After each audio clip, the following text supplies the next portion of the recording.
All right, Bashers, here is another compilation, and we heard in the comments that people like to wrench while these videos are running, and that's pretty cool, but our videos are usually about a half an hour long.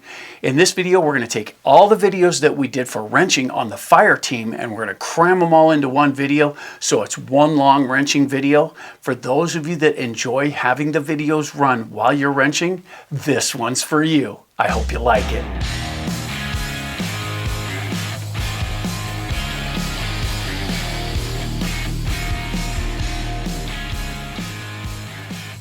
All right, so let's kick this compilation off with the first one. This is when the Fireteam first came out and we didn't think it was strong enough. This one is the EXB conversion.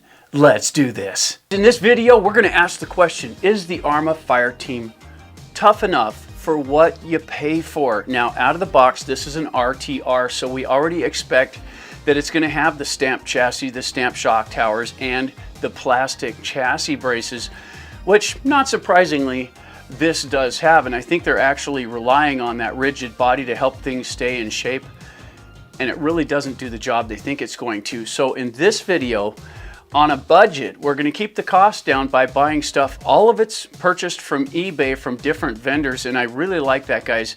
When you get into eBay and you help these vendors by buying products there, you help those vendors grow and make more parts available. And what people may not know is you can buy from the main vendor on eBay as well. Many times I'll buy parts for these cars and they're shipped directly from a Horizon Hobbies. So they have stores on there too, but if someone else can beat their price, I'm buying from them. So here's the deal. In this one, we went online and we found this. This is a brand new EXB chassis for the Mojave, which is a direct replacement for that one. And we got this one at budget prices. We found this one for right around $50 and we bought two of them. I've got a project for the second one and that'll be coming up for the channel. But to keep that chassis good and straight, we went and found the aluminum center braces for the chassis. And that also, we did break the original ones on that, so that's, in my opinion, very necessary. Also, if you're gonna hook the body to the shock towers, shouldn't you have the good aluminum in the shock towers? These are version 5 EXB Kraton shock towers, and they look to be a direct replacement for those.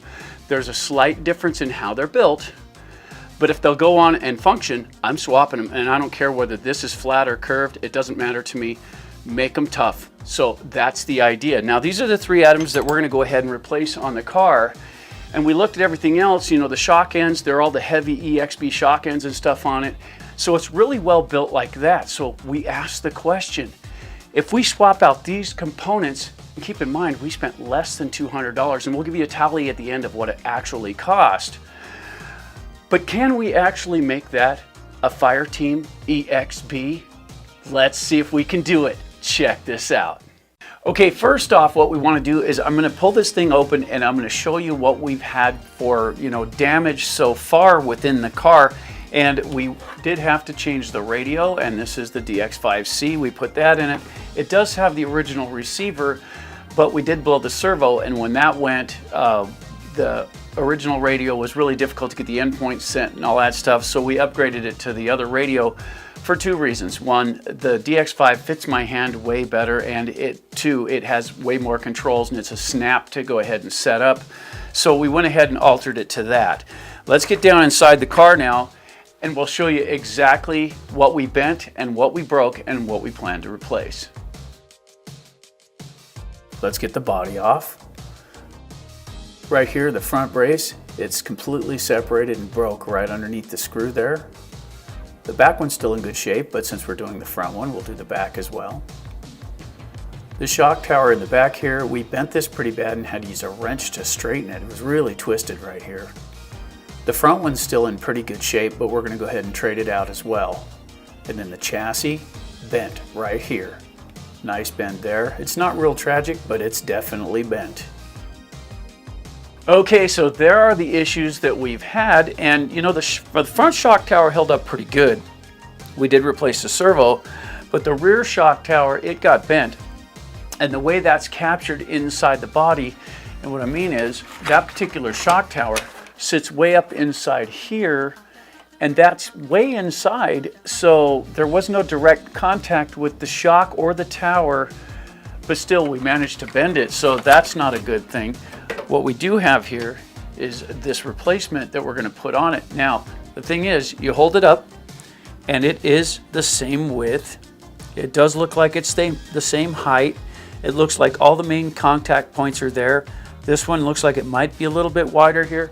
We won't know until we actually get down there and check it out. I'm really excited for this one, guys. It's going to be a lot of fun. This is going to be a good build, and you know, if we can take this thing out and run it and bring it back unbroken, and I'm talking really bash this thing and bring it back with no bends and no breaks in it, it's definitely going to be worth the effort. Let's see if we can get all that stuff to fit. Check this out.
there's the build for the Fireteam. Now, it has most of the components that an EXB has, and we have several to choose from. We've got the Italian back here, the Mojave here, and the Kraton here.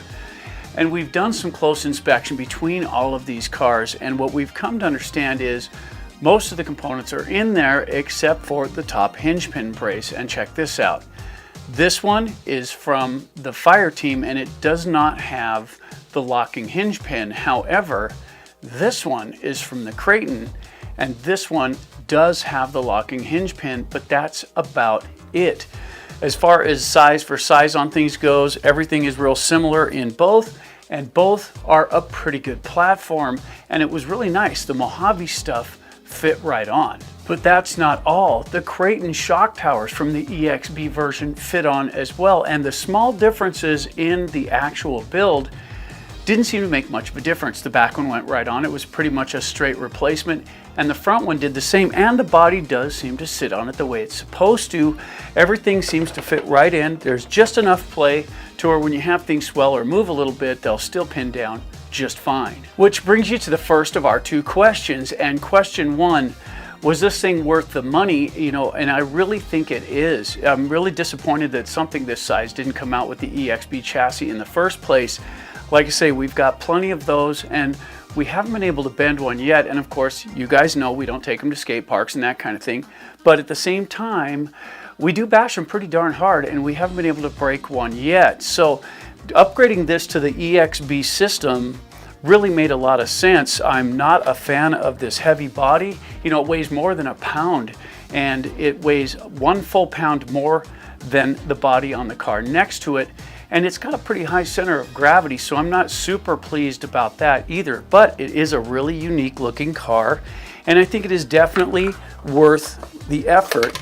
Now, as far as cost goes, you know, I'm going to put the list up right here, and you can see what everything cost for this. And it wasn't overly expensive, especially when you're building from vendors on eBay. Now, this sounds like I'm pushing eBay, but I'm not. That's just where I go to find my stuff, guys. Just that, nothing else. So we did swap this out, and this is the stamped chassis, and they're really flimsy. They're easy to bend. I'm surprised they still use these things, really. And the shock towers, you know, they're not too bad. We did have to straighten this in the field, and we didn't do a bad job of it, but at the same point, once you bend one, it takes less energy to bend it the second time, so it needed to be replaced. Also, the shock or the chassis braces here, this one snapped off almost immediately, and that's just what you get with these plastic ones. The aluminum replacements are going to make it much stronger. And the second question in this, what was the build like? Was it difficult? Was it pretty straightforward? Or was it really simple? And at first, it came off as pretty simple, was not a huge deal. Everything worked pretty well, but there's a couple of confusing bits, and most of the ARRMA cars have these rear mounts in front of the shock tower. But on this one, they mount in the back, and it caught me off guard. I didn't see it coming, and I really should have looked at it. The problem was, when I flipped the other one over to take it apart, I'd forgotten I flipped it over, and I mounted them on the wrong side. It was an easy fix, not a big deal. This concussion ring on the back here, and that's right here, this piece right here, that can go in upside down, and it does make it a little more difficult to get the wrench through there, but still, it's not a deal breaker. If you get it in upside down, you can still work around it, not a big deal, but it goes in either way. That's kind of interesting. As far as the rest of this goes, everything was a straight replacement, and I really am glad we came up with that, using the cradle to swap the chassis. It makes everything so much easier. The Fireteam body's pretty heavy, and we wanted to get that weight off, so at one point we went ahead and turned it into something new. So we changed things around on it, and we created what we call the Fracture 6S. Check this out. In this video, we've got the ARRMA Fireteam, and this was a pretty cool little rig when it came out. It's not actually little, this is a pretty big rig, but at the same time, I was never a fan of the body style and shape and weight. That was an issue for me. I did like the wheels and tires, but it's had its ups and its downs. It's real nosy when you come off the ramps, and I know it's not really a jumping machine, but I want it to be able to handle that. In this video, we've got a whole bunch of stuff we're gonna change around in it. We're gonna get rid of this. because this weighs a lot, guys. So we're going to get rid of that, and I want to install this. And this is the 6S infraction body, and it's wide. We'll have to do some trimming on it and all that stuff, but getting that set on there, let's see if I can get it to stay in place. That's going to be pretty cool, and the body will sit a little lower than that. Also, alongside of that, let's set this down here. We're going to go ahead and change out the speed control because the Spectrum 150 went down, so that's bad. We're going to put a wheelie bar on it, and guys, this is the last T-Bone Racing wheelie bar we have here at the studio, and we bought quite a few of these when they were in business. They're out of business. We're going to stick this one on there just for some rear protection. We have an EXB front bumper. I hope this is the right shape to fit the body. If not, I may have to order an Italian version of that. We do have some body mounts posts. We do have the hardware for the body here. And we have these.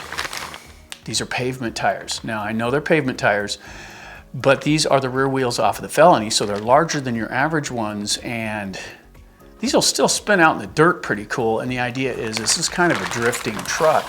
Now, if those wheels don't actually perform well, we have another set of the Mojave wheels and tires, and these might just do the trick. So between these or those, that might be pretty cool. Usually a build like this goes pretty easily, but every time you think it's going to go easy, something goes sideways and it takes forever to do. Hopefully we'll be able to burn right through this and get it done. This should be an interesting build, and I can't wait to see what it turns into. All right, so we got the wheels and tires off of this, and we got the body sitting in the back here, and we've gone over it a little bit just off camera here to have a look. And these DeBoots tires and wheels, although I thought it was a pretty good idea, they really don't work well on the car as far as what I want it to do. So the pavement tires are out for now, but we are going to go with these. And these are the Mojave wheels and tires off the 6S. And with that sitting on there like so, it gives it just about the right look for what we're aiming for. So let's put a couple of these on real quick and give you an idea of what it's going to look like when we're done with it. So we'll get this set up like this. And these are just for a quick demonstration of what it should look like with that on there. And of course, we're going to have to figure out how we're going to get this body to sit, but the idea is to get something like that going. And that should look pretty cool, I think. So we're going to pull this apart now, and we're going to get started on the build. Not sure exactly how high I want to sit that, but with the width, see how wide that is? That should look pretty cool when it's all done. I'm just really excited for this whole thing. So let's tear this thing apart. All right, so we want to start here on the front skid plate, and we want to get rid of these two bumpers. The bumpers are part of what hold the body and all that in place, and the shape is not exactly what we're looking for. It's not ideal. So we'll go ahead and pull these off. And we need to change this front mounting assembly as well, so we'll pull these screws here. And we'll back these out, and this will slide right off. And we need this aluminum piece, so we'll go ahead and grab that. Here's the new one we're going to replace it with, so we'll put that in there. There we go, and get that installed, and get the two screws in here that fix it in place. Just like that. Nice. Now, always torque by hand, guys. I say this all the time because it's important. Don't use the machinery to torque, do it all by hand. Let's get these front screws in. Very nice. And now we can torque those down. And we'll get that bumper in place. There we go. And even though this is sped up, I'm not putting these in quickly, guys. They're going in nice and slow. This is a screwdriver, not a drill. So nice and slow, because you don't want to heat up the plastic. And then, as always, torque by hand. Perfect. Now we'll get the top two in, and there we go. Torque them up. There we go. Nice. Now on the back here, we need to pull these bottom screws, and that'll loosen up that rear bumper. Now we can flip it over and go after the bottom screws here, and this should allow it to come right off. There we go, just like that. And we're not going to use any of those components. So we want to move these two screws to the back temporarily, and we want to get this one out as well. There we go. And we don't need the outer portion of this for this particular wheelie bar. That's not necessary, so we'll take out the inner piece. There we go, and we'll put it back in place. I know this won't matter if you can't get a T-Bone Racing wheelie bar, but this is what's necessary to install one. So it comes with this block, and you put the screws in through here, and this adds 2 new mounting points, which is really nice. There we go. Gets everything fixed in place. Torque by hand. There we go. That's looking pretty good. Now I want to put those screws back where they came from, just like this, because those are going to stay in. We're not going to use those holes. When we put this in, we're going to use the front and rear holes. And this is fuel tubing. It's regular nitro fuel tubing for the nitro RCs. And what I want to do is use them to take up some space in there. So we're going to run them onto the screws. And since the chassis is already chamfered or tapered, these will take up the space and allow everything to stay where it belongs instead of allowing it to slop side to side. We've had problems with that in the past, and this was a good solve that seemed to work. So we'll work it down like that. We'll get the back ones in. There we go. Torque everything down. And notice how we didn't use the middle holes. We wanted to keep those 2 in there so that it kept the rear end straight, wouldn't allow it to walk back and forth, which when you use all 4, that allows that. Okay, so now we've got the screws and the nuts here. There's our screw section, and we'll put it in just like this. Get the nuts on the back, and this allows the brace to connect to this one panel. Just like that.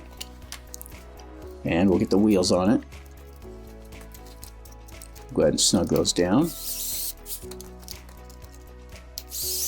And then we'll torque them. There we go. There, nice.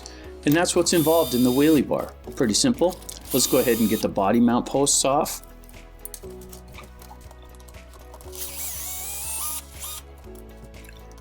And since I'm not sure where these posts are going to be or how we're going to do it yet, we'll just go ahead and remove them for now. This top brace, pulling this off is unnecessary, and I found this out after getting into it. You don't have to take that off, so I don't recommend pulling it off if you don't need to. So that's an unnecessary step. That one screw in the side allows you to take the front mount off. We'll put the screw back in. There we go. And now we're going to go after the braces for what should be the wing assembly. So there's these 2 little braces that hold the rear chassis brace. We're going to go ahead and pull these off right now. There's the pieces. And this will allow us to get the wing mount on there because I do want to put a wing on this. I've just always been a fan of RCs with the wings on them. And if you've seen the laser nut video, you know I've done it to that one as well. So there's the pieces. And we want to make sure and keep these 2 nuts, and threading them in the backside is an easy way to pull them out. They can get stuck in there, so that makes it simple. And we'll use the same technique to put them in the new piece. Just like that. Oop. There we go. Now those are in place. We'll fish those through, and we'll get our bottom screw in. Now, if you did take that top brace, install it before you put these in place because it does block that one screw, and you'll have to remove one of these to fix that. So right in there, you'll see where that one screw's at. It's blocked by that wing mount, so you'll definitely want to get that brace installed first. There we go. Perfect. And we'll get the back one in. Nice. Okay, now we're just going to use a small clamp here to hold this together because those fall out on the regular and it gets awkward. So we're going to put these on. And of course, these are the wing mounts. We're going to set them all the way up. I want as much lift as I can get to see where things are going to line up to. Just like that. And at this point, it's starting to look like an XL Kraton, which it actually is, with the exception, of course, of the rear braking assembly. It's pretty much a Kraton here, but we are putting the Typhon wing on. I wanted something fairly small that'll fit between the rails on the bed of the truck body, and this may do that. I don't know for sure, but we're going to try it. There we go. And of course, if you skip this step, you wouldn't have to do this. But I discovered right away that I had to pull that wing mount apart to put that back in, and I did that off camera. We'll get the front back in place. There we go. A little compression to line things up. Nice. And we'll tighten that down. Okay, a little check on the suspension just to make sure nothing's binding and everything feels good. Nice and tight all the way through. Good build. All right, so we've got stuff put together as far as the modifications to the car itself goes, and we did get the EXB bumper on the front. That'll give it some real good strength. It does have the wheelie bar on it now, and like I said, they don't make these. Don't ask for the part number, guys. You can't get them. It just is what it is. And we've got the wing on it. Now, the RPM mounts, these are really twisty, so it does absorb a lot of impact. It should keep it from imparting power into the chassis itself, and that prevents braking inside there, which is really nice. I'm a real fan of those. We did get everything put back together. We do need to change the speed control. We're just going to swap that out off camera. It's a simple swap over. We still have one very important thing to do, and this is a 7th scale car, so it's big. And if you take a look at the original body again, it's this guy. It's a fairly large body, and it has a unique footprint as far as how things went on. So when you place this over the body, over the car itself, it takes a lot of space, but it's narrow in the right places. Okay, we are going to change this out, and I really want to get this one on there. I really do. I want this on there, but the problem that I have with this is it's wide. Okay, so it comes out to the inside of the wheel right here where the hub carriers are. It comes all the way out to there, which means we'll probably have tire clearance issues because this is so wide. Now, I really want this on there. It was expensive, but if I can pull it off, it'll be pretty cool. Now, one thing about this is being 7th scale, if you take a look, see if I can do it from back here so you can see it, this is where it sits, okay? So here's where the bulkhead is for the shock tower. That cuts right across here, which means I'll probably wind up losing this part of the body. And that's okay, the wing and stuff will take that up and it'll look really nice. So this should come up and go straight back and tie into the shock towers. That'll look pretty cool, but we will probably lose this air dam in the front and part of these going up and over. I don't know, we have a few options here, guys. We have this one, we could put the stock one back on it, but it really wouldn't go with all of the modifications we've made. We do have a Reaper body, and we could make a Kraton XL out of this. I really don't want to do that. I want this thing out there. So let's get after this and see if we can't get this mounted. It's going to take custom body mounts, and we have some plastic that we're going to use for that. And it's kind of it's like Teflon. It's something we use at work. I don't really know the name of it, but it's a pretty pliable plastic, and it's easy to maneuver as far as getting around and cutting it for things. It's easy to model to make it work where you want it. Most plastics, as long as they're not rigid, will do the same job. So we're going to try and get this mounted next. All right, so let's line things up here with the body and have a look at it. And if you line it up to center it on the arms, you can kind of see where it's going to need to be trimmed. And I'll line it up here, right at the back of the shock tower. And that will allow it to sit. If you take a look, the Kraton body stops right at the shock tower, so I'm thinking that should probably be a good way to line it up. But I'm not sure what the elevation is going to be yet. So I'm going to go ahead and grab this manly set of nippers and just cut this off, because it's pretty much a straight line here. And we're going to do some other trimming after, so just to get it cut off, we'll use those. And set these out of the way. And we'll have a look at the body now. It looks a little short. We're going to have to do some adjusting to it. Let's see how it goes right to the shock tower now. That should be okay. We'll tuck it in and get a look at it. Okay. That's not too bad. Now we're going to use these I needed to shorten the body anyway, so we're going to use these to shorten things up but complete the look of it. Just like that. And we'll see how much shorter it needed to be. And then we'll go ahead and affix these to it. Just like that. That looks pretty good.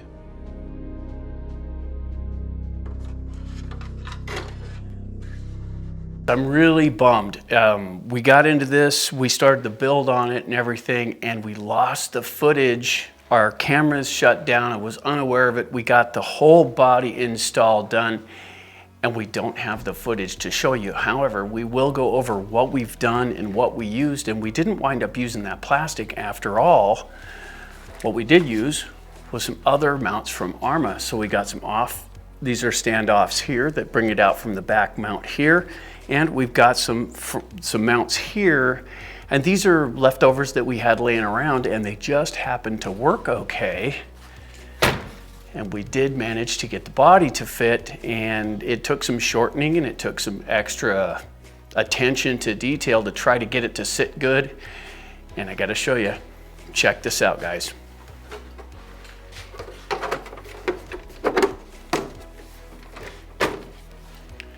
That sits really cool. It looks good. It clears for all the wheels and tires, even down. It clears everything.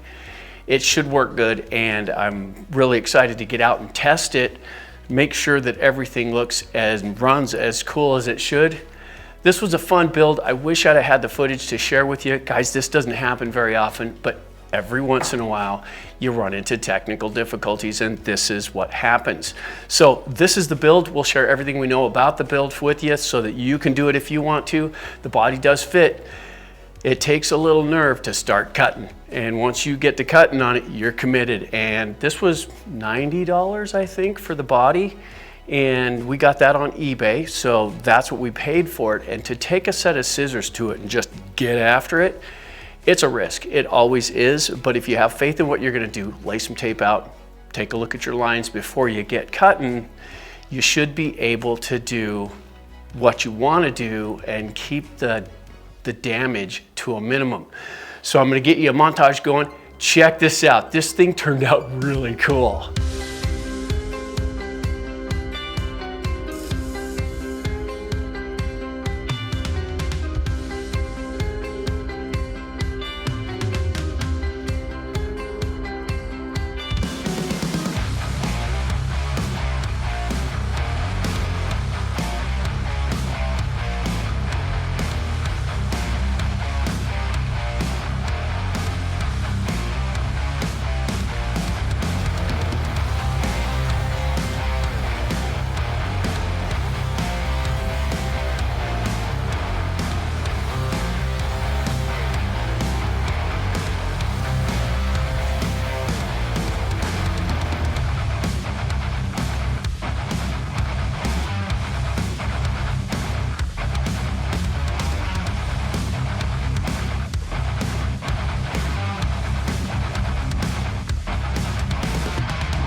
All right, so there's the build. That's it. This thing is cool. I mean, it's really cool, but what do we call it?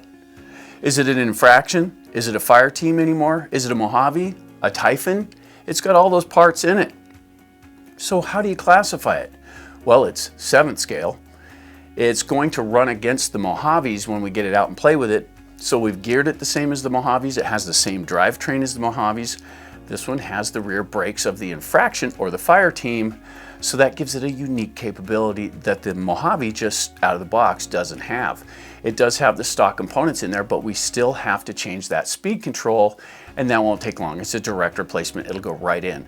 So the next time we play with this thing, it's going to be way different than it was before, and the gearing is much different now because this one had the big tires of the Fireteam on it. Now it's got the Mojave tires and wheels on it, and that changes the gearing a lot, allowing us to gear it up quite a bit to get that high speed that the Mojave's known for.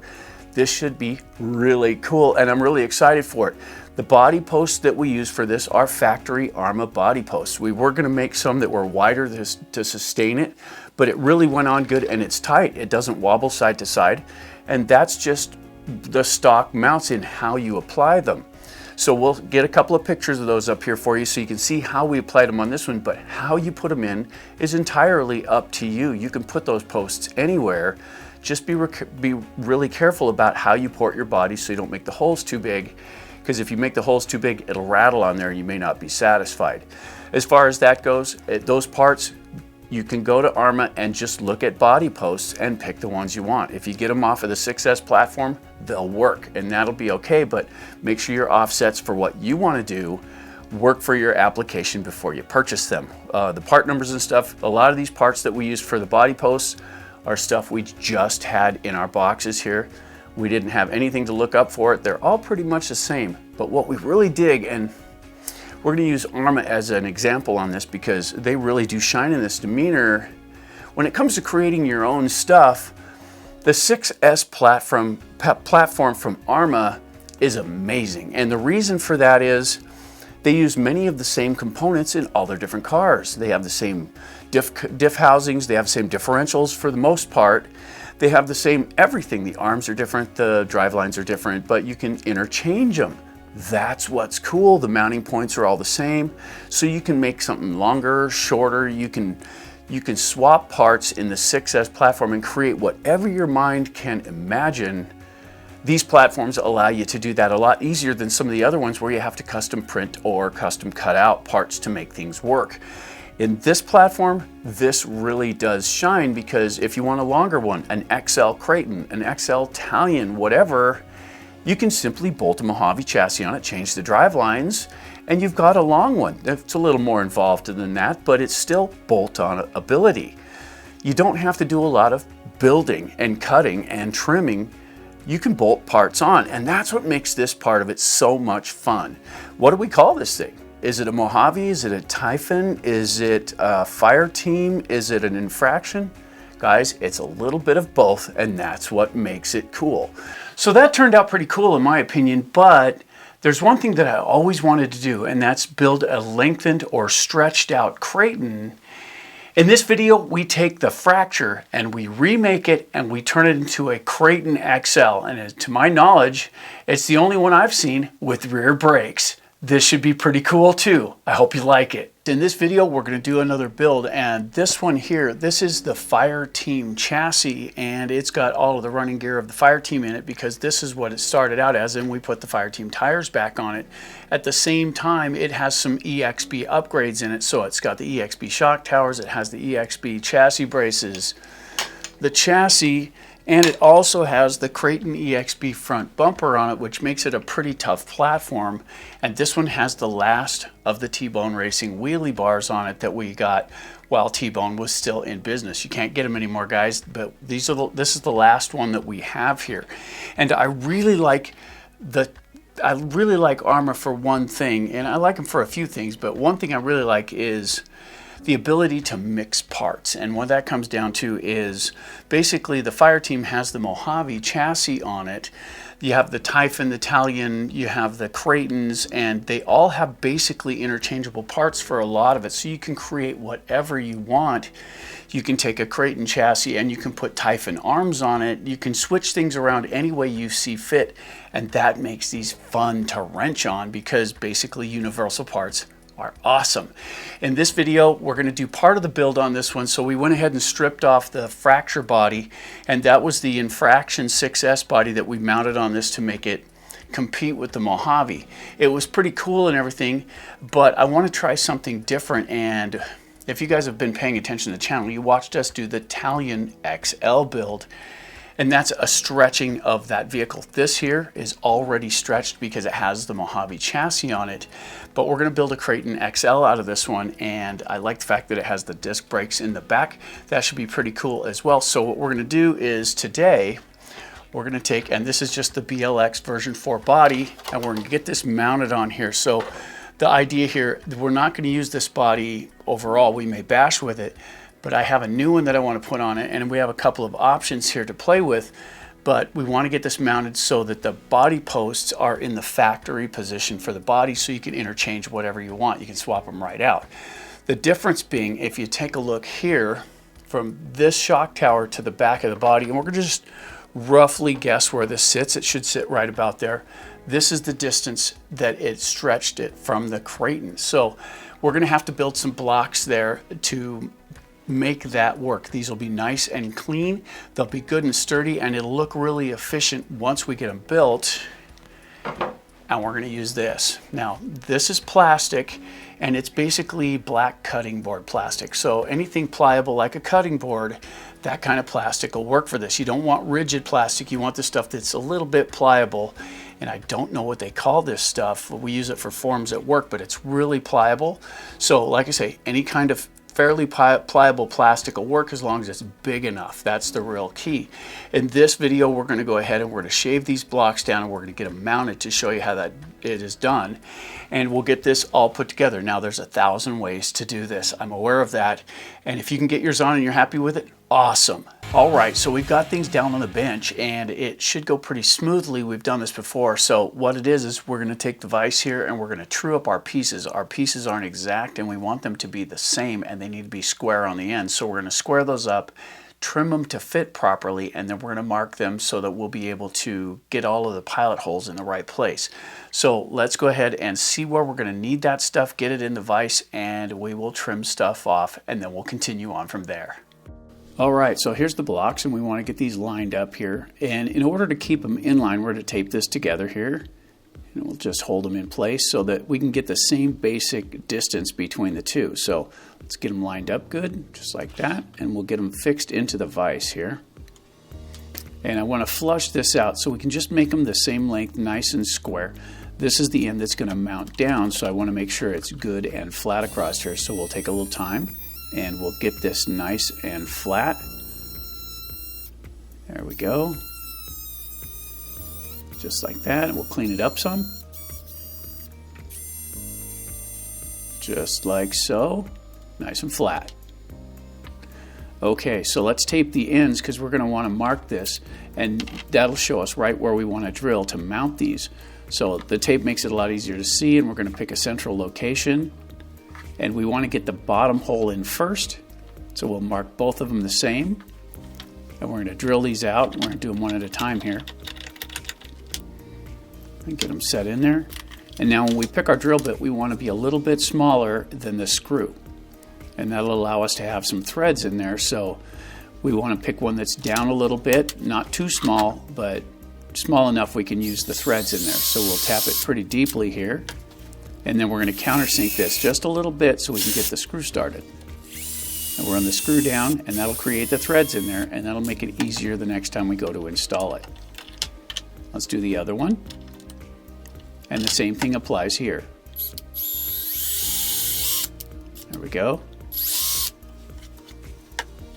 And we'll countersink that. We'll create our threads. Good. So we want to get these attached to the shock tower and make sure we hit the bottom hole.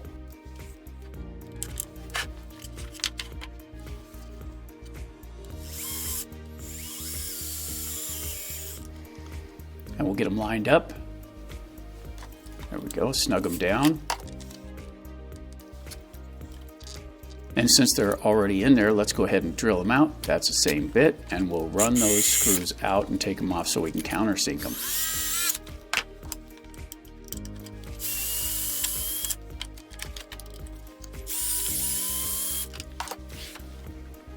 There we go, looks pretty good. A little bit offset, I think we can fix that when we drill them out here. There we go. Favor one side just to get them in the middle. And that'll give us our spacing that we need to mount them. A little countersink. And remember which ones were on the bottom. We'll create our threads. Just like that. Beautiful. All right, let's get them fixed on. Now, remembering which one was the bottom hole, we'll go ahead and affix it to this one. There we go, and we'll get that top one started, and keep the bottom one loose until you get the top one started so that you can make your alignment work. And we'll do the same thing on the other side. And I gotta mention this, guys, you always want to go slowly with the power tools. Even in something like this, if you run it in fast, it'll heat up the plastic and then the screws just won't hold, so always go slowly. There we go. All right, so the brackets are installed now and they look pretty good on here. They're nice and sanitary and they're pretty strong too. Putting the longer bolts in there makes a pretty good difference on that, so it gives it a little more to bite into and it holds strong longer. Remember, the reason we did it the way we did was we used a drill bit that was way smaller, not super small, but way smaller than the screw to give it something to bite into, and they can be really difficult to get started. That's why we tapered the entrance so you could get the screws started. Once you run them, there's threads in there and you can work them in. Always work these in nice and slowly. You don't want to heat that plastic up and melt it because then it won't hold very well. You want to go in nice and slow.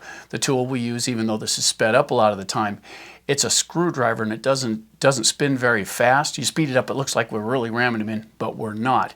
Now, we already installed the front body posts, and these are just the Kraton body posts, and we put some on that'll get it nice and low, so that should work out fine. The trick now is to get the body installed, get some tape on the top here, and mark where the factory holes should go, and we're going to drill directly down into these to put the body posts into.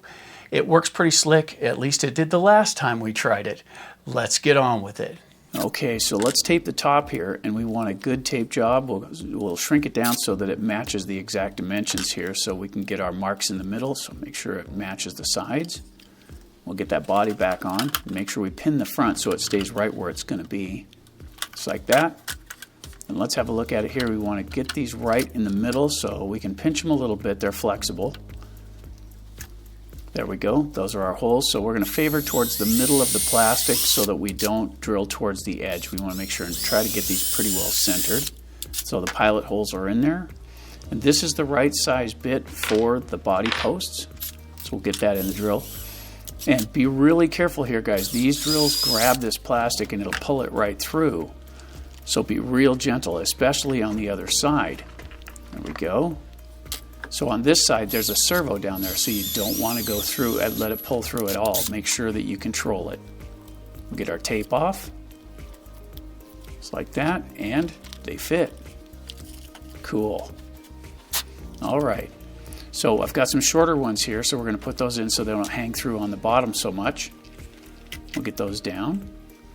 And let's put the cradles on there too. Just like that. That'll protect the body. And let's get the body on there and see how it fits. And it fits right on, just right in the middle. Okay, so now we need to fix these in, and they'll move around if you don't do this. So we're going to drill through the side here, and it'll go right through the body post, and we'll put a screw in that. Make sure to taper it first so that it's easy to start, and run the screw in, just like that. We'll do the same thing for the other side, but see how that looks? There we go. We'll do the other side now. And we'll get the taper done. And we'll put the other screw in. Just like that.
All right, so there you go. Those are the mounts we use for this body conversion, and they work really well. This is the second time we've done it, and they go on so smoothly. It's just really simple to do. Just make sure that when you do it, you get your ends cut straight. And have a look at this. It really looks good set this way. I like these tires off the Fireteam. In my opinion, these are one of the best contributions that car made to the line. And I like them on all kinds of stuff, so that works out really good. There's one other thing here. There we go. Right here is the body brace, and that right there doesn't fit on the Mojave chassis, and that's because the chassis is longer, it sets it back, and that big basket that's up there has a tendency to hit the body. So what we did was we trimmed it down and got it to the main support, and we put a foam block on top. Now this is a block that we got from one of our RCs that had a battery spacer in it. That's what this block was. It's a nice dense foam block, but it's the soft kind. It's not the kind that's going to fracture and come apart. And it sits about that far below the body, which is perfect. It'll allow the body to flex a little bit, but then this will come in and do the job. Really straightforward replacement. Didn't think we needed to put that in the video because it is just pin it in, pin it out, and put the block on the top. At the same time, we got the Kraton, I believe this is a version 4 wing on the back of it. That went right on. And everything looks really cool. I like the whole platform of this and everything. I just wasn't a fan. And this is a personal choice, guys. Don't take this personally. If you like the Fireteam, guys, that's awesome. It is a cool car, but it's just not for me. I like this type of vehicle better, and instead of selling this one and buying something else, you know, get rid of the Fireteam and buy something else, I have a hard time getting rid of my cars. I am a bit of a collector here, so I want to hang on to them. However, that's what's cool about Arrma. You can go ahead and switch them around to whatever you want them to be. This has very few changes overall, but at the same time, with just a little bit of effort, you can turn it in to whatever you want it to be. Isn't that cool? So this is the Fireteam conversion. Now it's a Kraton XL EXB, and it's got most of the EXB components in it. Not all, but as they break, I'll repair them. All right, so since we turned our Fireteam into something else, which I really do like that Kraton XL, it's amazing, and I always wanted one, and it handles really well. At the same time, I didn't want to tear that one back apart, but I missed having one on the channel. So we found a slider on eBay and we bought that. In the next video, we take the slider and we go through it and we make sure to check it all to make sure that it's what it needs to be before we actually start our build for that one. So this is the inspection video. This one's pretty cool. Check it out. Hey Bashers, in this video we've got the Arrma Fireteam 6S, and this is a roller that we bought off of eBay, and this is our eBay build for this one. So all the parts we're going to use for this came from eBay, and to get this up and running we will track the parts that are necessary to get things going, so you know whether or not it's worth buying a roller and buying the electronics and all the other stuff, the body, the tires and wheels and all that, or just buy a new one. Now, the thing about this is we're also going to upgrade a bunch of things, so we won't track the parts for the upgrades. If the parts we're replacing were still good. The arms are good, everything looks good in that way. The shock towers are still good, the chassis is good. We have new arms, new shock towers, new chassis, a whole bunch of new parts that we're going to put on it, but we won't track the parts, for the cost for those parts, if the parts were still good on this, because the idea is to get one up and running straight off the bat. Now, like I say, this one is used, so we don't know exactly what the condition is. In this video, we're going to go through the drivetrain and make sure it still functions and see what we got for our money. In the next video, we'll get some parts in and we'll begin the build. This will be a series and it should be pretty cool. All right, so here we go. Let's have a look at everything in here. Let's start with the sound of the running gear. So I'm going to put the microphone down here for you so you can hear what's going on. And this should sound nice and smooth if the gearing is good.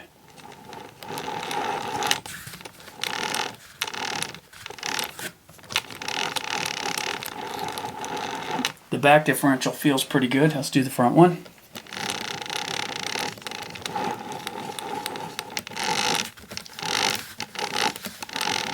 Nice and smooth all the way around, so that's a good start there. Let's get a look at the teeth in this. And those look really good too.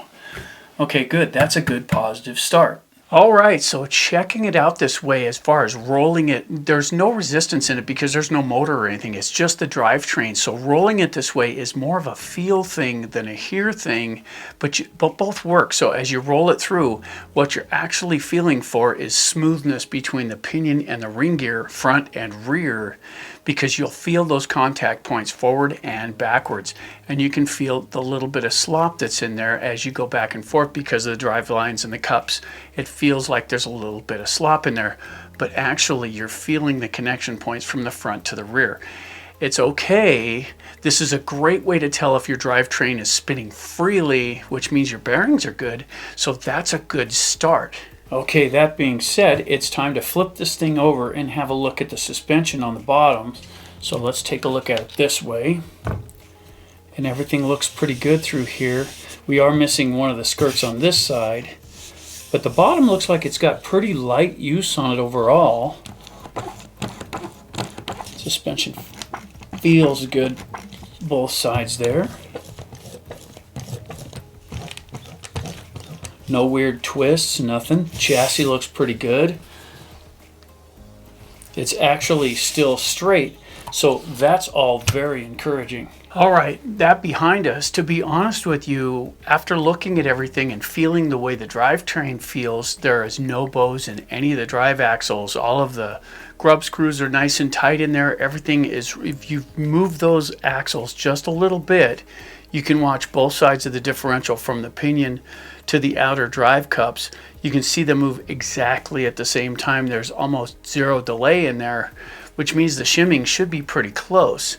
So if it was just me and I brought this home and I was going to gear it up and play with it, at this point I would go ahead and start building it. But for the video, we're going to go ahead and start with the center differential. We're going to pop that out and we're going to have a look at the fluids in there. And then if it needs any, we're going to put some nice light fluid in there because we want to transfer the power to the front. We're not trying to do wheelies with this thing. We're trying to get it to control well on the ground. And I really like an open diffin for the center for that kind of thing. So we're going to go ahead and put a nice light fluid in it if it needs any. Here we go. All right, let's begin with a nice, easy teardown. We'll start from the top here and we'll start pulling the components off, just the ones necessary, of course, and we need to get this top brace off, that one. And we need to remove this tower-to-tower brace because that's in the way of getting the center differential out, which is where we're going to begin. There we go. And I want to keep the screws in the same spot. Nice and straight, looks undamaged. And there's 4 screws on the top here. 2 in aluminum, that's the front 2 here. And there's 2 in plastic here. And always a nice tight tool does the best job without stripping out the heads, especially when you're going to metal. So there you go. Top's off. And let's go ahead and get that out there. Nice and easy. Let's keep the drive lines in place. We don't want to move anything, we don't have to. And there's the center differential. Now, aside from any superficial rust, everything seems to be okay. We're going to go ahead and pull this apart and make sure we have enough fluid in there, just to make sure that everything has been, well taken care of. Since this is not brand new, we don't know the condition of this. All right. And, it actually doesn't look too bad for fluid. It doesn't look completely full, but mostly full. I'd say they did a pretty good job on this one. It could use just a bit more.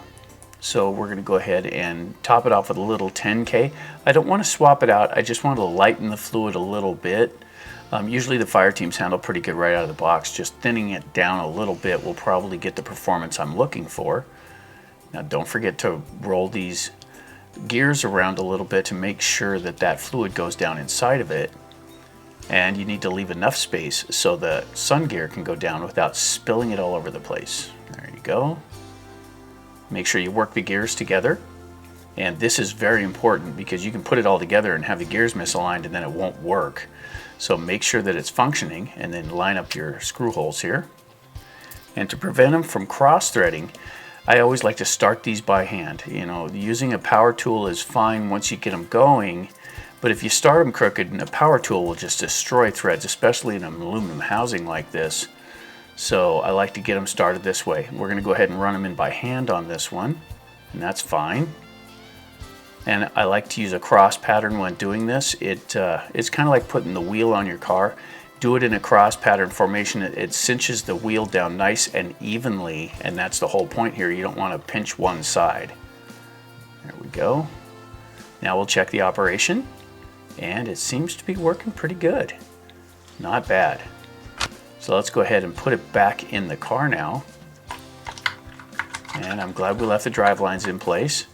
Go ahead and tuck those into the cups. There we go. Some of them can be a little stubborn to get lined up, but they do go.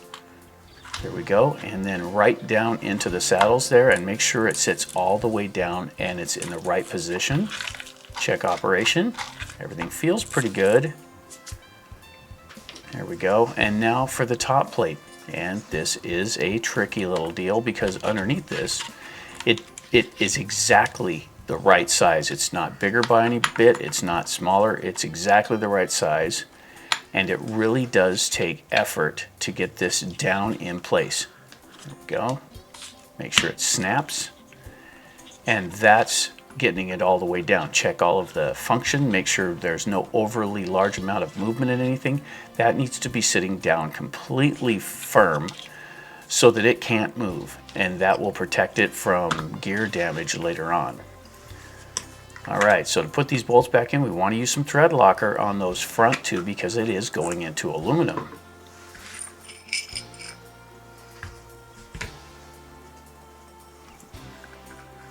Okay, well, let's get some on the first two. And like I say, start them by hand just to make sure you're not cross-threading anything. Really important. It's pretty easy to get the convenience of just grabbing a power tool and putting something together, and you can do that on plastic parts that are new. Just always really slow with the power tools because heat can build up and it can melt the plastic, and then the screws won't want to stay in. And as always, don't forget to torque everything by hand. You don't want to use the power tools for this. They're way too powerful and they will destroy threads, so always keep an eye on that. So everything feels pretty good so far, not bad. Okay, so let's put the top braces back in. We'll go to the tower brace first. There we go, we'll just back the screws out enough. And these do go in if you line them up correctly. So the front one went in really nicely. And we got a little ball alignment here. Just a little extra effort. Right here, put a little pressure right there. There we go, and good. So now the tower to tower brace is in, we can put the body brace in. So let's get this in place. And when these are new, they slide together pretty easily, but after they get some age on them, they can be a little bit difficult to work with. There we go. Good. All right, so the center differential didn't look very bad. It had plenty of fluid in it. It was a little bit low from what I saw, so we put some 10K in it just to lighten it up a little bit, and it went together quite nicely. But when we put the saddle over the top, the retainer that goes over the top, it's got an inside shape to it that barely sits over those towers, and when you put it on, it'll feel like it's on, but it won't be. You have to snap it down into those, and they barely fit, like I say, so it's a really tight thing. When you hear it snap and it pops in, that's when you know it's seated, and make sure and check it good, because if you don't get that seated and you put the bolts in and it's got that extra play in there, that allows the whole spur gear to move around in there and it'll eat the pinion like that. So always check, make sure that everything sits down in the way it's supposed to, and make sure that cap snaps on tight. Check it to make sure that it's down all the way, or you could have problems in the long run. Okay, now the front and the rear are pretty much identical, so we're going to tear into the front. We're going to take a look at that one. We'll do the rear off camera because there's no need to watch it twice. All right, so let's start on the front end here, and we want to detach the sway bar first. So we want to detach both sides, left and the right, because the sway bar is going to come out with the cap. So we'll get these detached. There we go. And there are 4 screws here, or 4 bolts, and there's 1 on each corner, 2 down below 1 and 2. And then the 2 on the top there in that plastic area. 1 and 2. And this is really nicely designed because access from the front, that is really cool. So once you get the screws out, this is on rails, so it'll slide straight up and out. So you want to pull up and out. There we go. And it pops right off. And it looks pretty clean in there. It doesn't have a lot of wear. There's not a lot of dirt inside. It is lubricated, so that's good. Now to get the drive lines out of the way, we want to go ahead and remove the shocks at the bottom and just swivel them up out of the way. So we'll pull the locking screws back a little bit and remove the pins.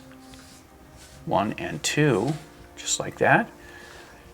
Get it blocked up a little bit so we can work on it easily, and we'll pick the shocks up and get them out of the way now. And this will allow us to get the differential out without the axles binding against the shocks. So we want to pull gently up and out. There we go, a little leverage, just like that, and it'll pop right out of its spot there. We'll work real careful here not to move any of the other components.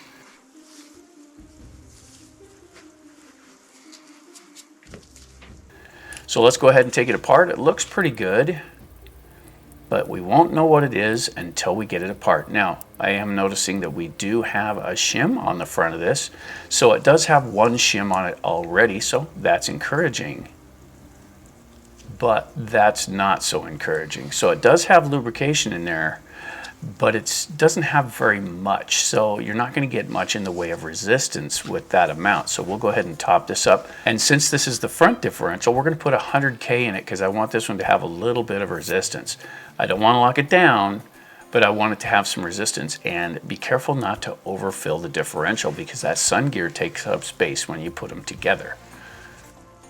Here we go. Looks pretty good. The amount looks right. Let's go ahead and line up the holes.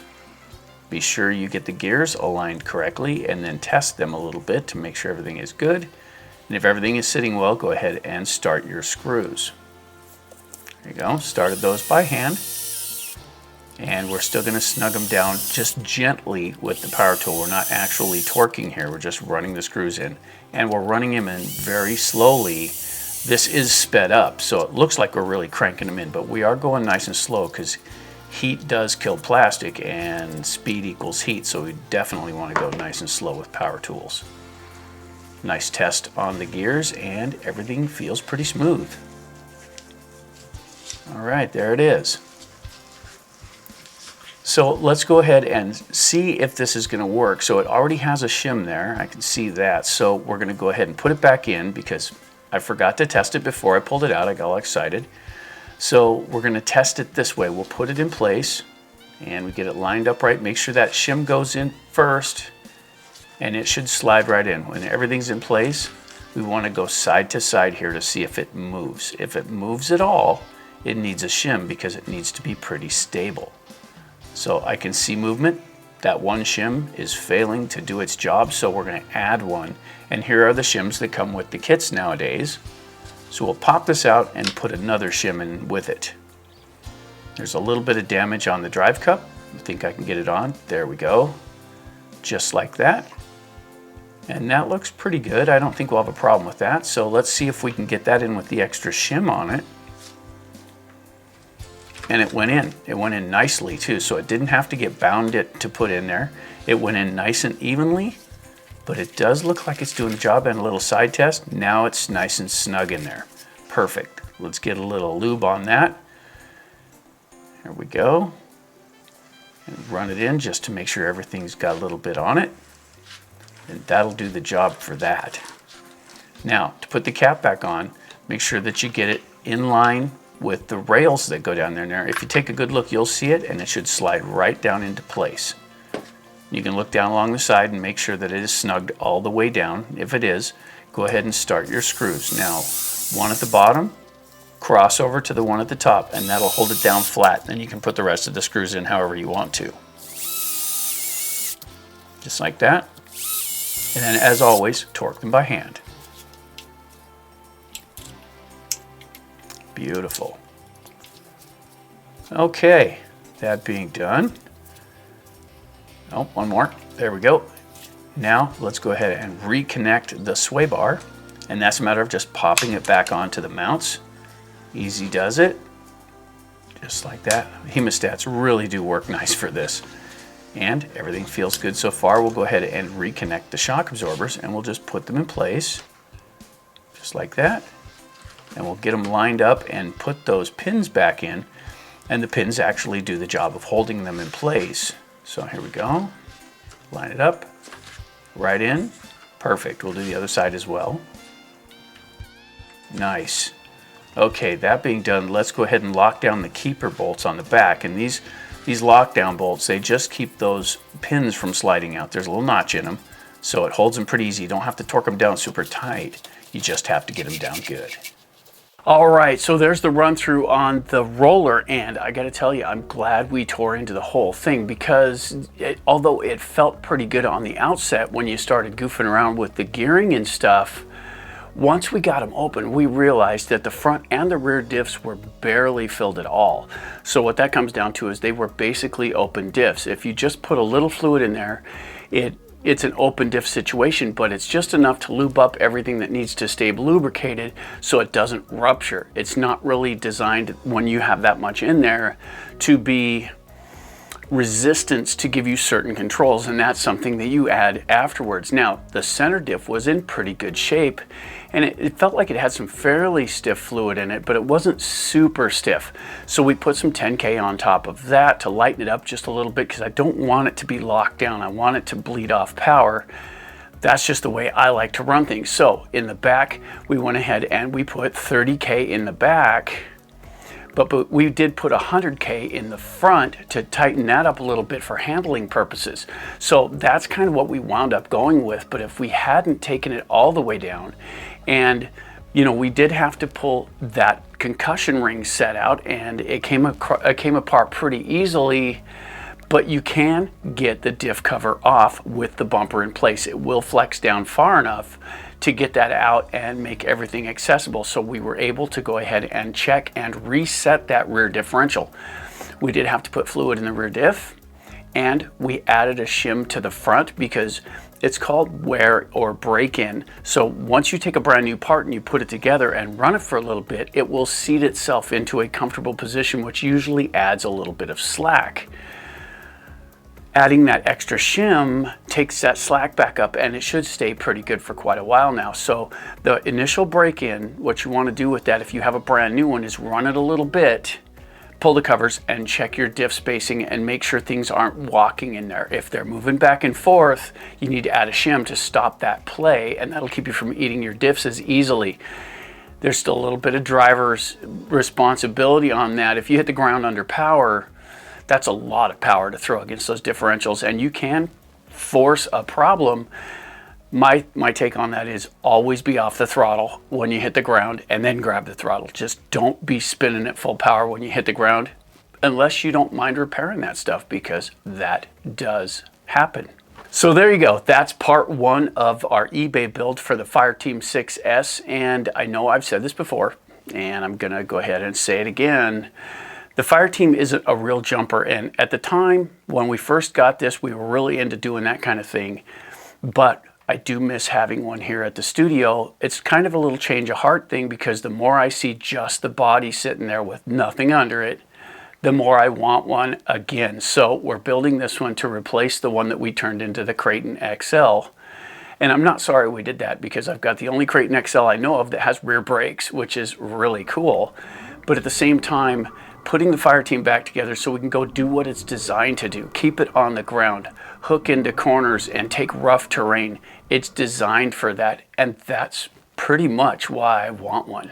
And for the final wrenching video here for this particular car, this is part 2 of the eBay build for the Slider, and in this one, we take all the parts necessary to return it to stock form before we get ready to put all the upgrades on it. So this is the wrenching of returning a Slider to stock. This one's pretty involved. I hope you like it. Hey Bashers, in this video, we have the Arrma Fireteam 6S, and this is the Slider version. This is video 2 in the series. In video 1, we went over this, and this is used. So we bought it used. It's not perfect. It's used, but in video 1, we went over everything we have here. So we checked out all of the suspension. We checked out everything from the axles. We pulled all of the diffs out, and we went over all that in the first one. We found out that all of the diffs needed a little bit of fluid. The center one was actually in pretty good shape, but both of the ends needed to be shimmed and they needed quite a bit of fluid. So I'm glad we did that. In this video, we're going to get this thing up and running, and that's quite a thing, really. We're going to make this the equivalent of one you would get out of the box. So we have to put the parts in it. We're not going to do any upgrades. This is just a matter of putting the parts in it to make it functional, and we're going to track all of the costs for that. This should be pretty cool. Check this out. But before we get down on the bench, let's go over a few of the parts we're going to use. And this is kind of, you know, if you watch the channel, you know we like to use stock running gear. These things are designed for a certain amount of power, and that's what we like to keep in them. There's a couple reasons for that. One, we figured they're designed that way, and so they should last pretty good with that. But secondly, we run the stock running gear, so if ours does it, yours should be able to do it. We do upgrade durability, but usually we keep the stock drivetrain. So here's what we got here. We're going to put the stock motor in it. So this is a Spectrum 2050. It has the heat sink on it. Secondly, if you guys have paid attention to the older ones, they came with this. This is the BLX 185. And these things, I really have had excellent luck with these things. So these will run 3S to 6S, which gives you a wide range of speeds you can play with it at. If you're new to the hobby, you can kick it down to 3S, put a 3S battery in it, run it around, get familiar with it. You can put a 4S in it, and then when you feel like getting some, you can go ahead and put a 6S in it. These handle it. Now the thing about it is, we've run plenty of those Spectrum 150s from the version 1 and the version 2, and we've had a few of those go down. They've had their own problems. We've never had one of these fail, so that's why I like these. To control all that, we had to get a receiver. So this is an SR315 from Spectrum, and it's a 3-channel receiver. They're small, they're light, but what I really like about these is right here there's a button. So you push the button, turn the vehicle on, push the button on the transmitter, turn that on, and they bind just like that. It's really slick. You have to run through a little setup, but once you do that, you're up and running, and that's really cool. Now, to control the vehicle, you have to have servos, and this is a Fireteam, so it takes 2. Now, our slider was used, and it did come with the rear servo in it, and that's the stock one. If that's working, we're going to leave that one in. If it has problems, we have 2 of these 35 kilogram VTEC servos, and everything's purchased off eBay. These are really inexpensive. We've never had a 35 kg go down, and we have a lot of our vehicles have these in them. So these are a real good budget servo to get. We haven't had any trouble with these. I did blow up a 25 kg, but that was totally on me. And what happened with that was I put a new bell crank set, an aluminum bell crank set in my Kraton, and I didn't check the operation of it. So it still had machine marks on the parts that go together, and it was basically locked all the way down. As soon as I hit something with the car, it threw all that power against the servo and stripped out the gears. My fault. I should have checked to make sure the bell cranks were working properly. So I'll take the hit on that one. Also, since it's a slider, we're going to need wheels and tires, and these are the factory wheels and tires for the Fireteam. So this is going to be a Fireteam from the ground up, which is very cool. We already have a body, and that's this one. Since we had a Fireteam before that we built into something else, we had the body left over. However, if you don't have one of those and you're buying a slider, you're going to need one of these. And this is an actual Fireteam body, and it has all the stuff in it. Now, we bought this on eBay as well. The thing about it is, these can be really expensive if you're not paying attention to who or what you're getting it from. So you have to look around to find a good price on it. We got this one for a fairly decent price. It was still over $100, but I did like the black camo, so we went ahead and got that as well. That being said, that's pretty much all we have to deal with. In this video, we're going to go ahead and put it all together. Let's get down on the bench and make it happen. Okay, so let's take the motor mount bracket out first, and there's 2 screws on the top here. Back those out. And this is what it looks like. So it's got a flat part on the top. Notice that little corner up there. Now we did have to put these 2 screws in. They did not come with the motor, so I had those. So we just used the screws that we had. But if you don't have those, you'll probably have to get your own. always when you're going metal to metal, use thread locker. So line this up top of the motor, notice where the wires are, top of the motor, and we're going to go ahead and put this on. But placement's important. You want to make sure and get this placed correctly so the wires and stuff fit the way they're supposed to. So that's the placement. There we go. Always torque everything by hand, never use power tools to torque stuff, always by hand. And you don't have to get super tough with that, just tight works. So that's what it should look like. That's proper placement on the motor. Now you have two pinions here, a 12 and a 15 tooth. The 12 tooth right there, that's the one we're going to use. That's the bashing pinion. The other is a speed pinion. And as always, metal to metal, make sure you use thread locker because these will come loose. We've had that problem repeatedly where a pinion or some metal to metal part comes loose and it can really spoil your day. There you go. That should be pretty close. Now these brackets right here, they need to come off to get the motor in there without fighting things. So there's actually three items. There's this bracket on the outside, that one. So this is what it looks like. And then you've got that vertical upright, looks like a spike. That one should come off as well. That's what it looks like. And this one screw sticks up where it will hit the motor and you can scratch your heatsink and all that stuff. So just back it out some and that'll give you some clearance, the clearance necessary to get the motor in. So let's go ahead and place it. It's a little bit of a struggle to get it down in there, but it does go just like that. Okay, so now we're going to get some thread locker on the bolts here. And you want to run them down close, but do not tighten them up because we need to adjust things. Okay, just like that. Now let's get them down close and then we'll pull it in. Now you want to leave a little space between the gears, not much, just a little bit, like the thickness of a sheet of paper is all you're looking for, and it will move when you tighten it up. So verify that it didn't walk before you tighten it all down. And then run the next one down. And make sure it didn't walk. We want to test everything again. And that thread locker, it does take 24 hours to set. So if you use thread locker and go right out and bash, it will do nothing for you. You definitely need to let it set. Let's have another look at the bottom here, and we're going to go ahead and tighten everything back up, put our parts back in place because the motor's now installed. So we'll run these down and get these connected.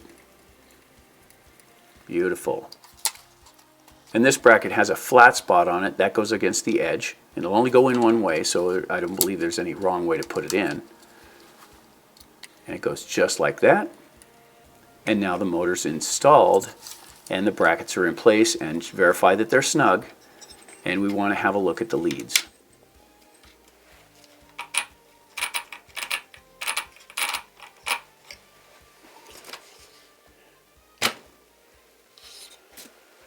All right, so now we got the motor installed. Now we're going to go ahead and have at the speed control. Now I like to set things up in a certain order when I'm building these, especially from a slider, because the speed control has a lot of wiring and stuff in it and it creates clutter, and so does the servo. Everything takes up space on that side. It's easier to work on the gearing, at least in my opinion, to put the motor and stuff in first to make sure that's all sitting the way it belongs. Now we're going to put the speed control in it, then we'll do this, then we'll do the servo in the front, then we'll add the radio. Normally I would set the batteries back to, because you can change them in this model and move them towards the rear, but we're going to save that for the upgrade video. We're going to put this together in a stock form. So the next thing in line, let's put that speed control in. Okay, so first off, I want to take the radio box and get the lid off of it. So we're going to pull these 4 screws, and it looks like we're really ripping with this, but it's sped up. Always go slow with power tools because you can burn out the plastic and then things won't stay. So there's the one lead there. That lead goes to the rear servo, so we want to leave that open because we're going to need in there. And we'll start taking things apart.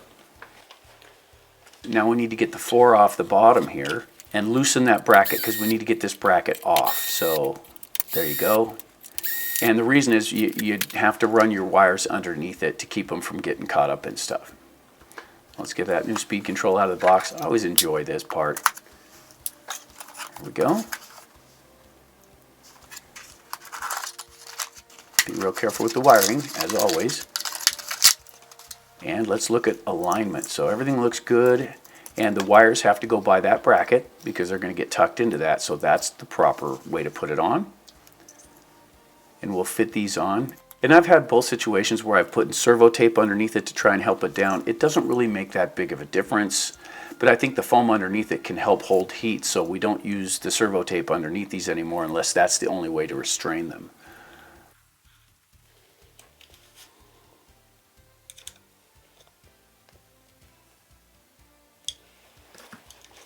That's what it looks like. Very nice. Okay, so it places in the vehicle like this, and we want to get that wire linked through right like that. So it goes through that little bottom cleat, and that helps set it in the right direction for the radio box, so everything will go in the way it should, and you shouldn't have any problems with it getting tangled up in the drive line or any of that stuff. That's why you take the bracket out, and when you put this in, make sure that wire that is going underneath it right now from the third servo, we want to pull that out from underneath it. So let's go ahead and lift this up, and be real careful doing this. This is the water seal, so there's kind of a way to do this. You raise it up, you tuck your lead in, and then push it down. Let's hook up the off switch, and the nice thing about this BLX is it's designed for this car, so it goes right in. There's no modifications necessary. There we go. Don't over tighten anything into plastic. Feels good. Okay, we want to get those 4 screws back in to hold the speed control in place, and we've already pulled that lead for the third channel, the rear servo. We've already pulled that out from underneath it. Don't want to trap that under there. I just think it will look cleaner if it runs along the side, so we're going to do that. Again, don't over torque the plastic parts. There we go, nice and clean, just like that. Let's get these out of the way, and we'll go ahead and hook up the motor. So on the outside of the speed control towards the edge is the first line. We like to go to the bottom, so it's just as you see there. And this is okay to do it this way. We didn't check to see which one's which. These are not color coded, so we won't know which ones to hook up. If you pull the trigger and it's running backwards, just switch 2 of the leads. So there you go, speed control's installed. Okay, let's get on with the servo installation now, and we want to just pull all the screws out. It's easier to get them out while they're still in the car than to take it out and try and do it with it in your hands. So we'll pull all 4 of these first. There we go. And taking a look at where the driver must be for the servo. So the driver's got to be set towards the front, and don't put the servo horn on yet because you have to use the one that comes with the servo. You can't use the one that comes in the car because that one has a different spline.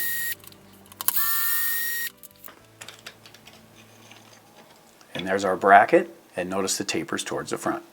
Okay, so we always run into this when it comes to the servo because these are a lot bigger servo than what goes in it. Now it's just a matter of elevation. Now, it has a different spline, so you have to use the actual driver that goes with it, and of course that mounts on the top like so. So you have to use the one that comes with the servo because the splines are different. That's a small thing, and it's an easy changeover. At the same time, the height of the servo is different. So if you can see this, there's a difference of, looks like about 1/4 of an inch from the mount to the actual bottom of the servo, and that's if it's sitting up flush. Now, the way we normally do this, and you can get one that's the right size in the 25 kg range, but I like the 35s. They seem to hold up a little bit better. So what we're going to do is we're going to go ahead and elevate this like this, and that's going to leave a space right here at the ears.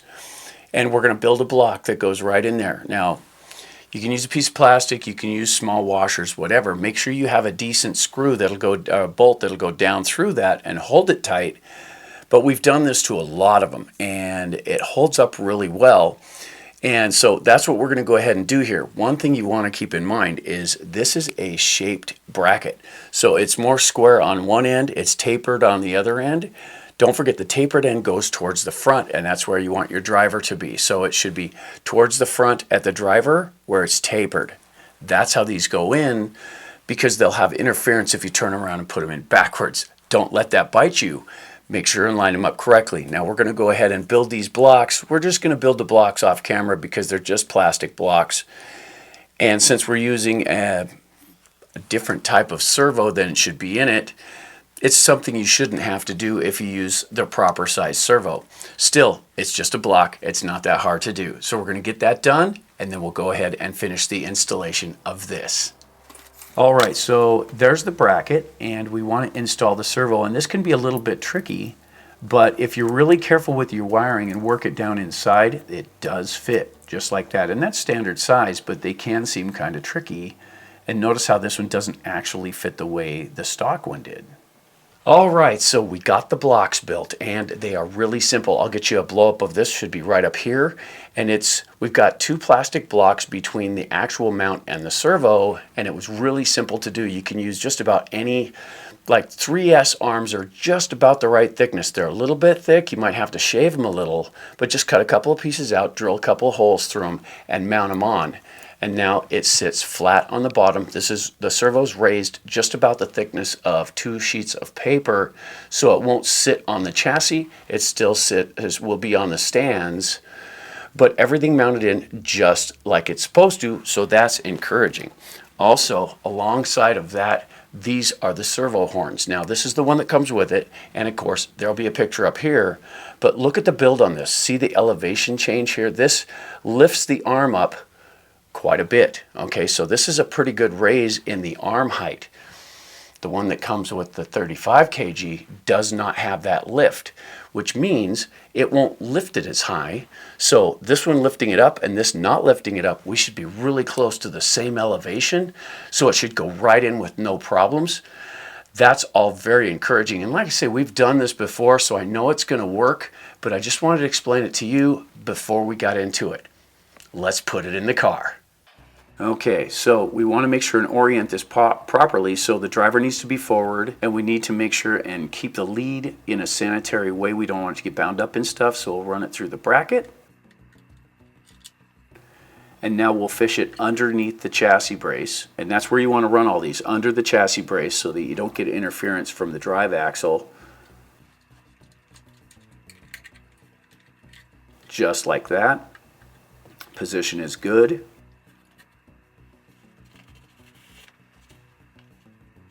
And these are the bolts we're going to use to hold it onto the chassis, so let's go ahead and affix it to the chassis.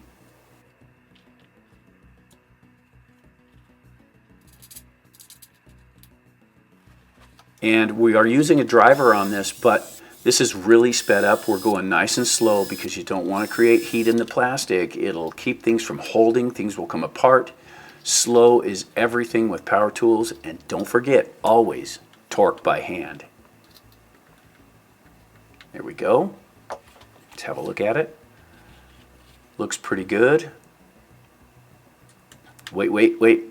Don't put that on yet, because we don't know where the servo is set. It's not centered, or it could be, but we don't know. So to avoid problems, we're going to leave it as is for now. Let's go ahead and run the wiring into the radio box.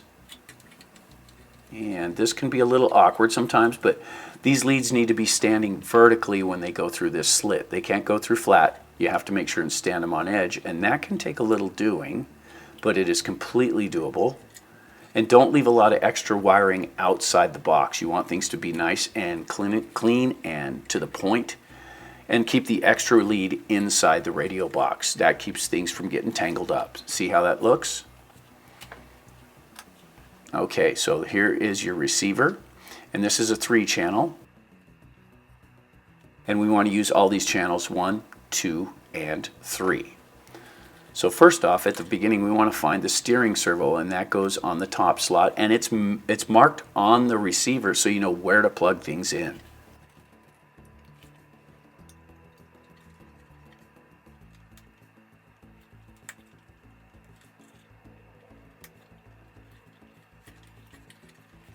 There we go, channels 1, 2, and 3, all good to go.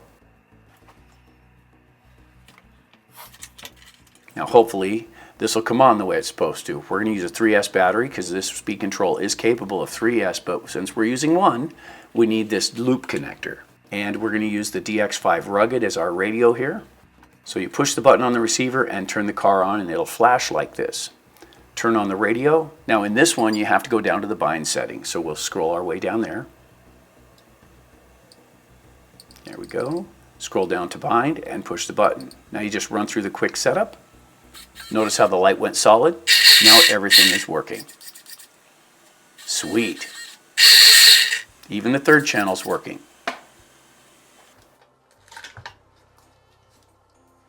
Now we can install the servo horn onto the armature here, but do not put it on the radio until you get everything screwed down tight, because you want to make sure it stays where it belongs.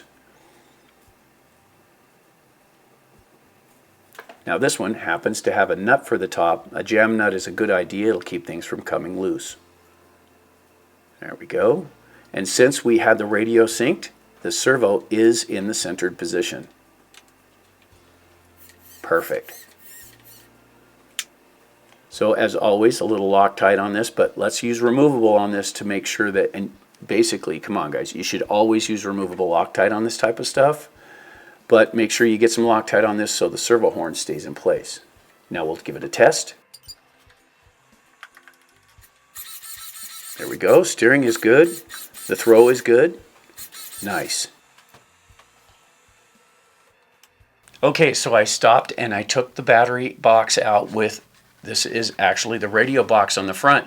And I paused in the middle of this to show you something that's, it can be confusing if you don't really know what's going on with this, and I don't like this design, but at the same time it does function. So this lump on this side right here, this is where the aerial connects, and there's a little grub screw right in the middle. So you back this grub screw out. Let's take this out here. There's the grub screw. Okay, so that leaves you a slot. So there's a slot right here, and we'll get you a close-up of that. But there's a slot right here, so it allows you to put the aerial. Let's grab that. Don't want to lose that grub screw. Okay, so here's the aerial, and that plugs right in this on the front side, like so. So it plugs right into there. I don't know if you can see that, but that's where it goes. Now, you can take and run the aerial, the lead into the aerial like this. Okay, so you put your wire in from the receiver, and then the wire goes down into this slot, and then you plug this in like so, and that will hold it, and that'll keep your line nice and snug from, not snug, but close, between the receiver and the aerial so you can get to the top. Now the thing about it is, this little grub screw, when you put it back in, and don't put it in super tight. You don't want to pinch that wire in the bottom, but you want to put this in till it's just about zeroed out on the top of it, and the threads on the grub screw grab onto the aerial and hold it. So that's how you put your aerial together once you get it in the car. Now this can be in the car already and do that from the top side. The reason I took it out is because the close quarters in there and the way our cameras work here, I wasn't able to get right over the top and show you exactly how that works. So we're going to put this aerial in. You're going to see kind of a global view of it, but you won't be able to see the details. When we're down in there working, you'll know what we're doing.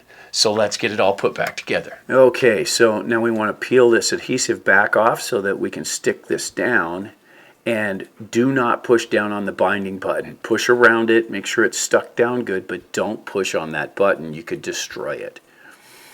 Okay, with all those tucked in the way, now we're going to put the aerial in place, and we want to feed the lead up and through the aerial's tube. Run it through that link and down into the proper spot.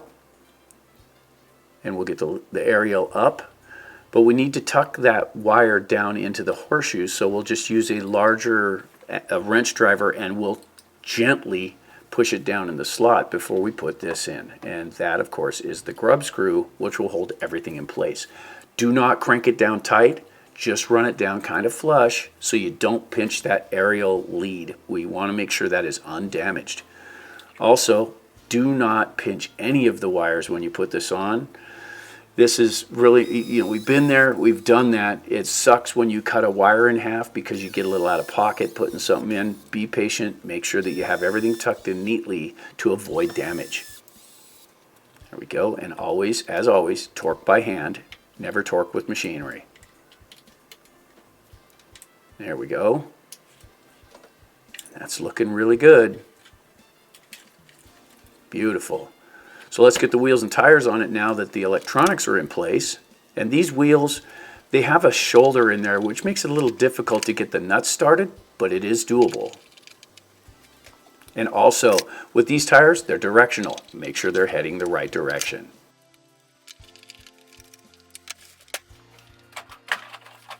And the body fit right on it. Cool.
All right, so there you go. That's the build for the Fireteam 6S Slider, and this was the basic build as you saw in the video, and we really enjoy doing this kind of thing. Some of the coolest parts of doing that is being able to make things as sanitary as you can, putting things together, making sure your wires are routed good so it looks really clean when you're done. It just takes a little time and patience to go over that. In our first video, we called this a roller, but that was inaccurate, and it was one of our comments that came in and corrected us on that. A roller is the complete car, like this, without the electronics. No servo, no motor, no speed control, no radio. That's a roller.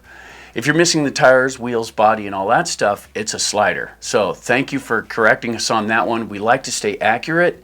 I know it's just a terminology, but at the end of the day, a roller and a slider are different. So thank you for that. One thing about this though is pinion size, and this we looked it up. The stock one is 12 and 15, and the difference between those, if you're curious about how gearing works, check out Gearing 101. It's in our playlist, but the difference between that is the 12 tooth is designed to move this weight. That's what it's designed for with the stock motor, which is a 2050 with the standard speed control, and 3 to 6S if you use the BLX speed control. Now the thing about that is, for bashing, hopping around in tough situations, just constantly on and off the throttle, running in different traction variants, lots of cornering, lots of full throttle.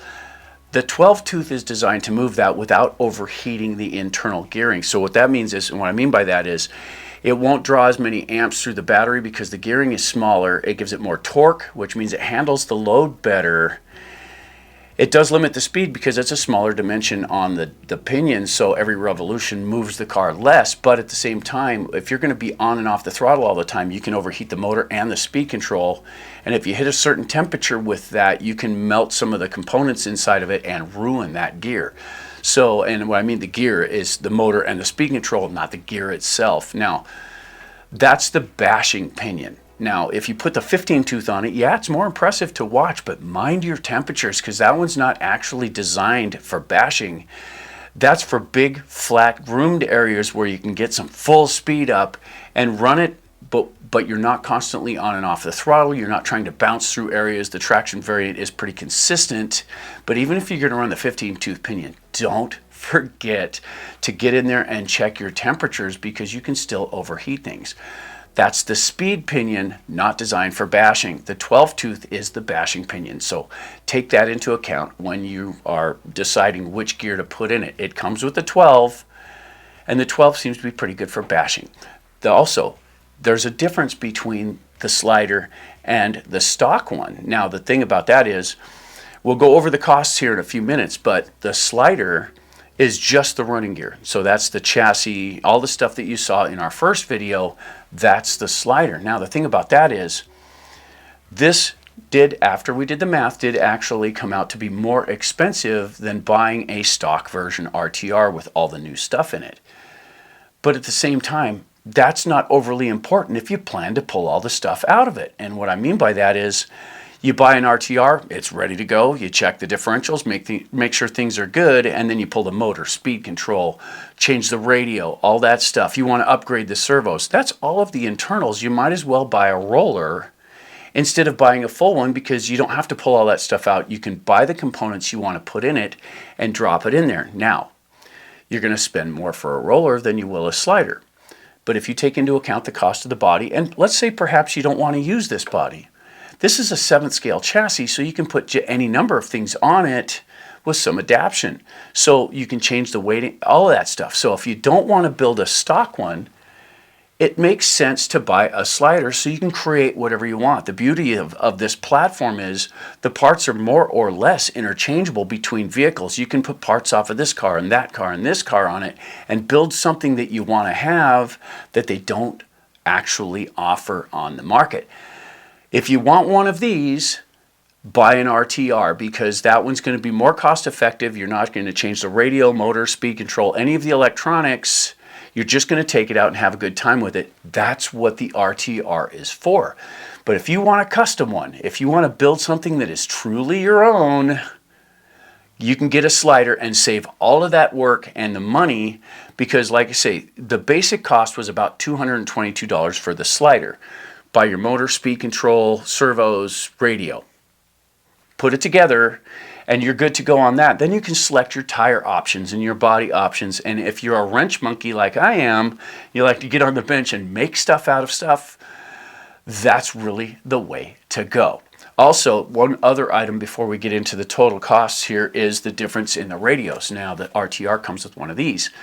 And this is a DX3. This is a great RTR radio. This one comes with a lot of the different ones, and this one's got some really cool features about it. The 3rd channel's right here on your thumb. Makes it really easy to get a hold of. This one also has control over your gyro and your braking function right there, so you can turn the brakes up and down for overall braking. And it's got this little bind button right here, which binds it to the receiver super easy. Push this button, hold it on. After you've done the same thing, which we showed you how to do in the video, push this button, hold it on. It will find the receiver. Then you have to go through your basic setup. Full throttle, brakes, turn, turn, and then it'll set and you're good to go. The upside is, when we bound this one, we bound it to the rugged. And this is kind of a more specialty kind of radio, because once you get into the menu on this thing, there is a myriad of options that you have in there, and they're not all easily understood what they are and how they do it. And when you first bind to one of these, you can realize your speed's not up. You have to get into the settings and jack up the travel and all that stuff to make it do what you want it to. So these are a bit more complicated to play with, but they have a lot more settings in them. This is a lot more expensive also. So if you're going to just put a radio in it that will handle it, the DX3 that comes with the RTRs does a great job. So as promised, let's go over the total cost for the project. Now, the Fireteam Slider came in at a solid $222, give or take some change, which was 76 cents.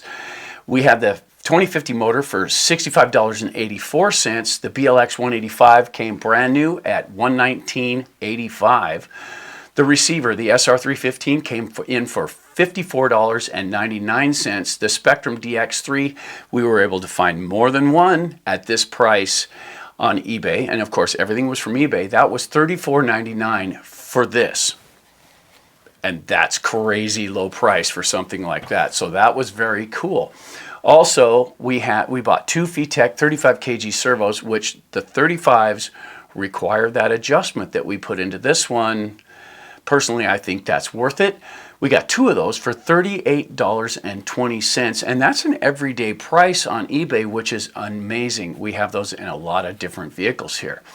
The body itself in the black camouflage, which is a really cool looking body, Factory black camo come in for $115.47, and you can find those for a lot higher price. So be careful where you shop, be careful who you're looking at. Look at their ratings to make sure they're a decent vendor and order accordingly if you're going to shop on eBay.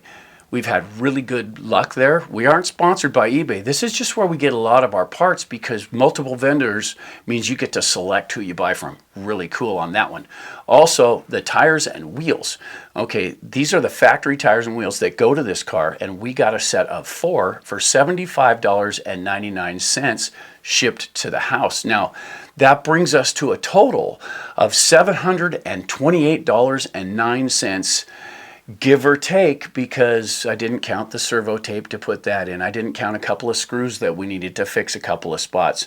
When we changed the servo in the receiver, we needed longer screws or bolts, however you want to look at it.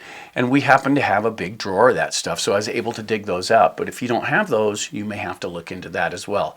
Overall, though, right under $730, you can get into one of these. Now, here's the difference.